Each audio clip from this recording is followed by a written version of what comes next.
Most people don't lose their day because something goes wrong later. They lose it before it even begins. And no amount of discipline can fix that once the day is already running. They wake up already behind. Not tired, not distracted, just off. Nothing bad has happened yet. No mistakes, no interruptions, and still the energy feels gone before breakfast. So they assume the problem is discipline or motivation, or that they didn't start the morning the right way. But that explanation is wrong. Your day doesn't collapse because you failed in the moment. It collapses because it's running on defaults you never chose. And once a day is running on the wrong defaults, no amount of effort can save it in real time.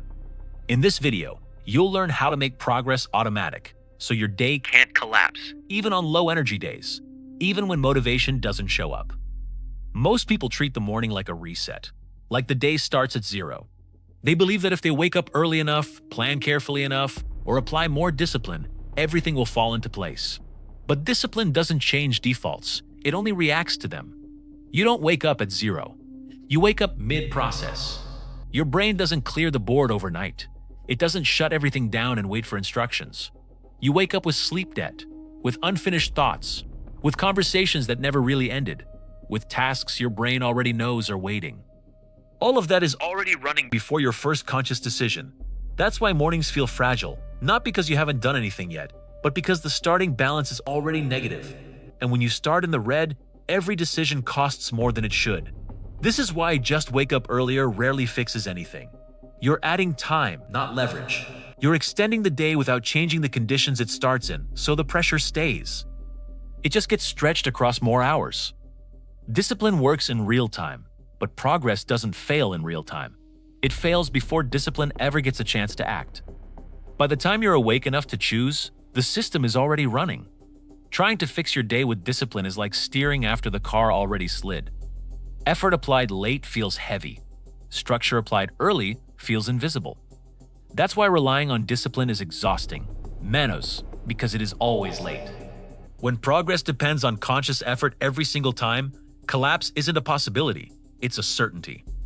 The problem isn't that people don't try hard enough. The problem is that they're trying to intervene too late in the chain. Here's the principle that changes everything. Behavior follows what's automatic.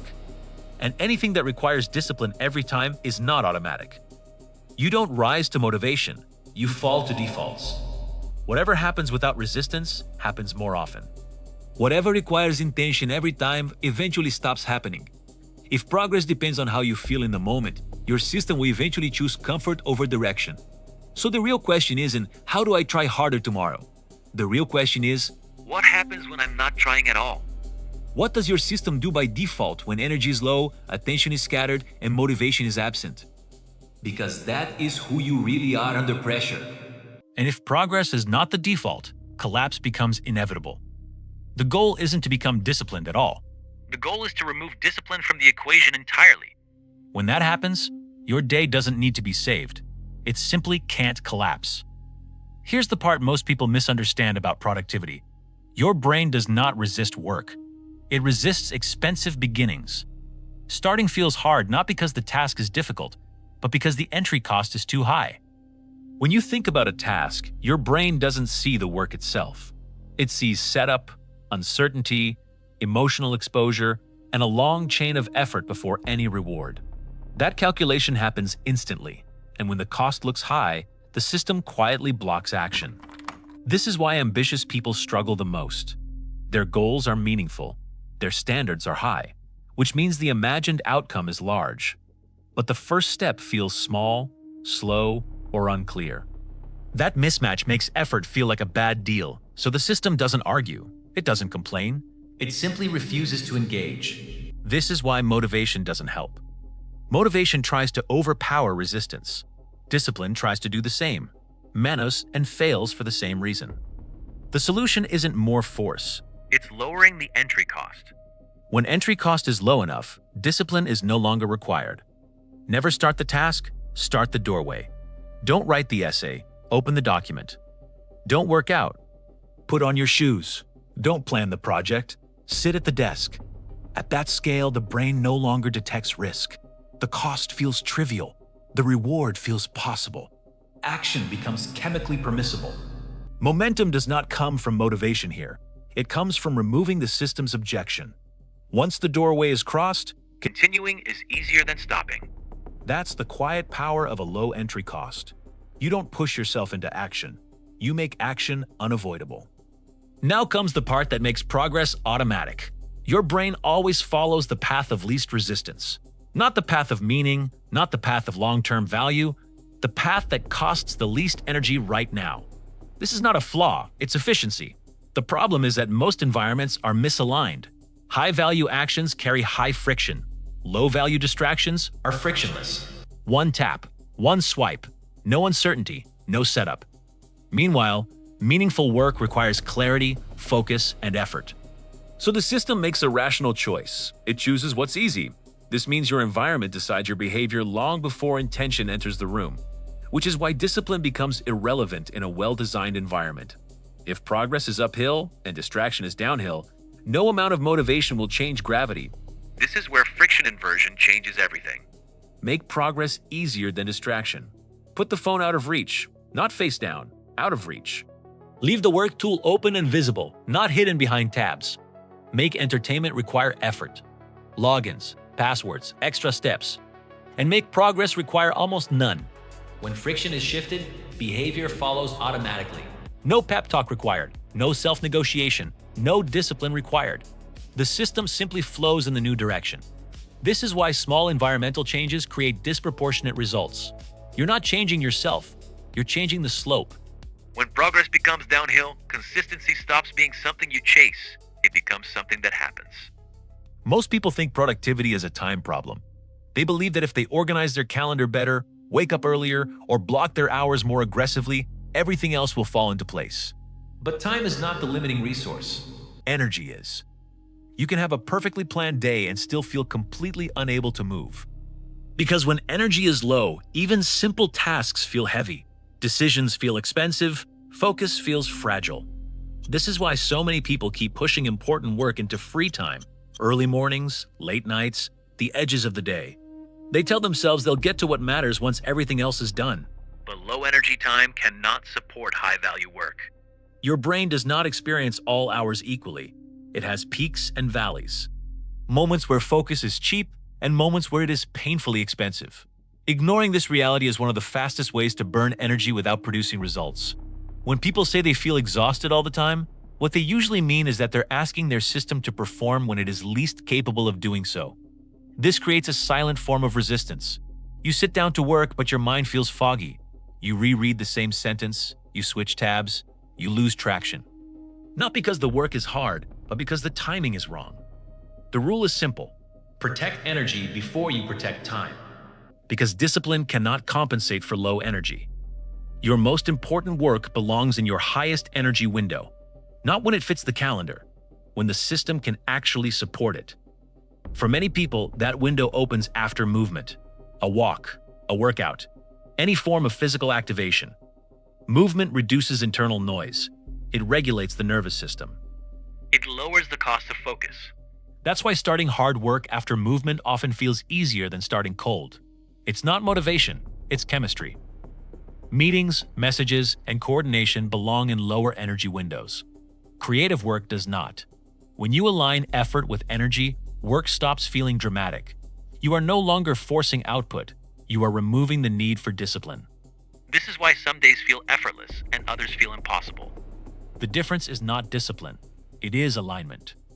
There is a quiet problem that ambitious people rarely talk about. It is not lack of desire. It is lack of self-trust. Over time, when intentions repeatedly fail to become action, the system learns something. It learns that plans are unreliable, That promises are fragile. that future you often does not follow through. This learning does not show up as a conscious belief. It shows up as friction. You hesitate longer before starting. You negotiate more with yourself. You wait for better conditions, not because you are lazy, but because the system is protecting itself. From the system's perspective, starting meaningful work has historically led to stress, overwhelm, or disappointment. So it raises the cost of entry. This is why starting feels heavier than continuing. Once you are already in motion, the system has evidence. But at the beginning, all it has is memory. And memory says, This usually doesn't end well. This is what people mean when they say, "I don't trust myself anymore." It is not a moral judgment. It is a structural one. Identity does not update from intention. It updates from evidence. This is why affirmations often backfire for ambitious people. Declaring, "I am disciplined," while repeatedly failing to act, creates internal resistance. The nervous system notices the mismatch.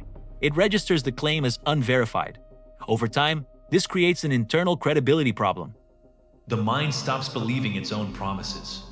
What restores trust is not intensity, it is reliability. One small action that repeats consistently carries more weight than a burst of effort that collapses. This is where proof-based identity begins. Not with grand goals, not with dramatic declarations, but with simple patterns that demonstrate follow-through. A rule like "never miss twice" works because it respects how trust is built. It does not demand perfection. It demands continuity. Not discipline, predictability. One completed action interrupts the downward spiral. Two in a row begin to rebuild credibility. As evidence accumulates, internal resistance softens. Starting becomes cheaper.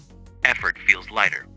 Not because motivation increased, but because the system now expects success instead of failure. Identity stabilizes when behavior becomes predictable. And when identity stabilizes, energy stops leaking. Consistency stops being something you have to force. Because discipline is no longer carrying the load. It becomes something the system supports automatically. This is the part most people completely miss. They believe each day resets overnight, that sleep clears the system, that tomorrow is a clean slate. But systems don't reset, they reload. Your brain does not wake up empty. It boots with whatever was left open. Unfinished tasks, unresolved decisions, open obligations, access that was never closed. All of that loads before you are conscious enough to intervene. This is why motivation-based resets fail. You go to bed hoping to feel different tomorrow. But nothing structural has changed. So the same defaults load, the same pressure returns, and by mid-morning, the familiar friction is back. Real resets do not come from intention, and they definitely don't come from discipline. They come from changing what loads by default. This is why the most powerful leverage point of the day is not the morning. It is the night before. Closing open loops, removing access to distractions, deciding the first action of tomorrow before energy is gone. When tomorrow's first step is already decided, the system does not need motivation. It simply continues. This is how progress becomes automatic, not dramatic, not emotional, structural, which is why discipline becomes optional. This is how you make progress automatic, menos without discipline. At this point, the pattern should be clear. Your day does not collapse because you lack discipline, or motivation, or willpower. It collapses because it is executing a script that was written earlier. Entry cost decides whether you start. Friction decides what you choose. Energy decides what you can sustain. Identity decides what you trust yourself to do. Defaults decide everything else. Trying harder happens too late in the chain. Real change happens when the system carries more of the weight. When progress is automatic, Your day does not need to be saved. it simply cannot collapse. You stop negotiating with yourself. You stop waiting for motivation. You stop blaming energy or mood. Not because life becomes easy, but because it becomes predictable. So tonight, do one thing. Change one default. Lower one entry cost. Remove one source of friction. Decide one action in advance. Comment automatic if you are actually doing this. Because when progress is automatic, discipline is no longer required.